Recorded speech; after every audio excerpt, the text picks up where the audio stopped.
啊，真係，唉都唔知點樣。跟住有日咧，我就遇到個朋友，就帶我去睇破地獄。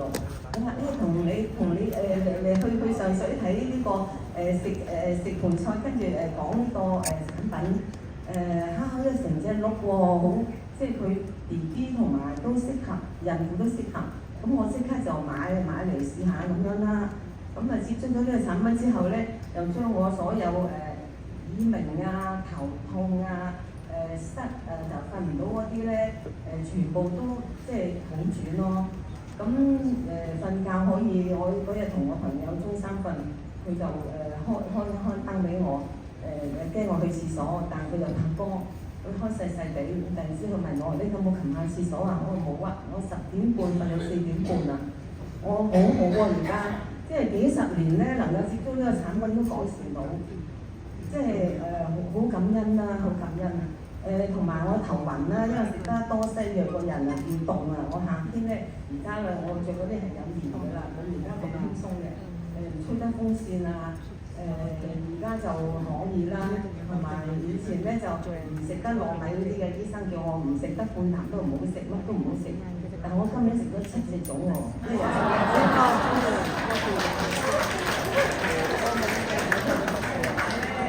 真係食所有維他命食一隻都已經浪費維他命跟，哇好開心喎！即係食一隻都冇事喎。同埋咧食橙咧又唔食得喎，食到半夜咧食半隻都咳死啊，又有咳氣啦，即係個身體咧直成豆腐渣工程啊，成身骨都痛，啲骨咧哇睇好多醫生，哇！但係我接觸嘅產品咧幾日啫喎，就冇啦。冇咗啦，冇翻曬。咁同埋我有暈到，哇！喺啲瞓落床啦，天旋地轉又暈到㗎，即刻撳平安鐘啦，一個人住㗎嘛。咁啊一年入咗3次醫院，但係都冇改善。係我食咗，我驗咗呢個產品之後咧，有間都懷疑啊，初時點解又咁㗎？但係我明白呢係點解嘅，我繼續係咁堅持。咁咧就後嚟有一晚真係好暈啊，暈到我真係要瞓落床啦，但係好難瞓喎。瞓醒第二日有咩事都冇，到而家冇晒。跟住將我個身體咧全部真係，如果你去西醫嚟講咧冇得醫㗎。即係嗱最弊咧就係我食咗阿司匹靈咧，就大便嗰度好慘啊，結宮，日日都好似生仔咁啊露出嚟啊，好即係流血啦，每次個肛門都好痛成。由19年到而家都係咁，睇極中醫都睇唔到，中西醫人等睇經啦，跟住都唔好。咁我接咗呢個產品之後咧，有6個月㗎啦。佢哋叫我講，我唔講，我到6個月先。佢要6個月啊嘛，呢個產品至見效啊嘛。咁我6個月啦，佢哋要我講啊。咁我咧後尾我藍田嗰度有個中醫開咗個診所咧，幾個中醫嘅，我就睇一個，佢咧就唔收嗰啲費啦，俾電子我都睇，我想知道聽佢點講我個情形。佢話你咧即係做個大手術，有食阿司匹靈咧，因為你個氣啊斷咗，換唔翻上嚟，你冇得好㗎啦，你成世都咁痛㗎啦。咁我話咁啊，佢好老實啊，老實得滯啊。咁我睇一次我就唔睇啦，係咪先？唔好啊，睇嚟做乜啫？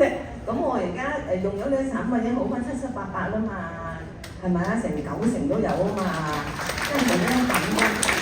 因為我好感動啊，同埋我啲朋友都我先頭叫佢嚟咧，佢好唔中意嘅。佢話傳銷嘅，即刻走鬼咗去啊！因為佢咧食到嗰啲有支曲嗰啲叫咩？係啊，關節咁啊好痛，食咗10幾年，啲面色啊又藍又黑又瘀。我就好錫佢啦，叫佢嚟啦。你而家走鬼咗佢喎，幾傷心啊！跟住咧，我哋開佛教會咧，佢後尾佢見我一次一次啊！我話做咩突然間走嚟買啊？幾個人都係咁走嚟買喎，咁嚟食講錯，即係好開心咯！佢而家咧，佢幾年都食唔到嘢㗎，佢個仔孝順帶佢日本旅行啊，啲嘢食唔到，但係今年佢乜都食到㗎，好開心啊佢。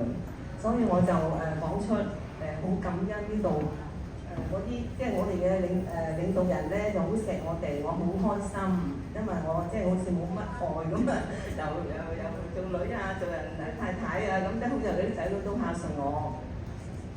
嚟到呢度咧嗰次去旅行啊，燒烤啊，圍住嗰個火爐跳舞啊。以前我坐喺度㗎咋，嗰時我都跟埋佢哋一齊玩喎。我覺得而家咧好似重生咁樣啊，即係好感恩呢呢間力會啦、大老闆啦，同埋呢度啲員工咧又好錫我哋啦，好關心我哋。我嚟到呢度咧好似即係好活潑，我覺得自己都係好開心啊！即係佢哋有健康啦，又關心我哋，成日都好幫我哋啦，所以我都好感謝。我都帶咗好多朋友過嚟，係啦，以上。